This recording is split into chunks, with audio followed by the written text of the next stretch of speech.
পৃথিবীতে একজন মানুষই শুধু জানতেন যে তিনি পৃথিবীতে কতদিন বাঁচবেন, সেটা হচ্ছে সাইয়েদনা আদম আলাইহিস সালাম। ওনাকে বলে দেওয়া হয়েছিল উমরুকা আলফু সানা, তুমি পৃথিবীতে বাঁচবে 1000 বছর।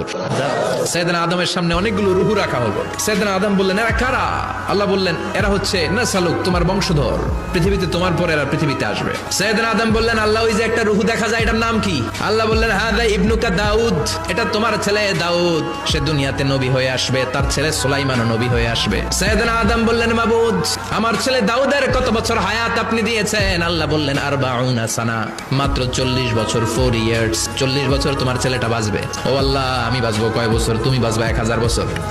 সুবহানাল্লাহ। সাইয়েদনা আদম বললেন, মাবুদ, এত ফুটফুটে সুন্দর আমার ছেলে দাউদ, মাত্র 40 বছর দিলেন কেন? জিদ মিন উমরিহি, বাড়ায়া দেন। আল্লাহ, আপনি বাড়ায়া দেন। আল্লাহকে বাড়ানো যাবে না, লেখা হয়ে গেছে, কলম তুলে নেওয়া হয়েছে, আর কালি শুকায় গেছে, আর কিছু করা যাবে? সাইয়েদনা আদম বললেন, মাবুদ, আমার 1000 বছর কেন দিলেন? আমার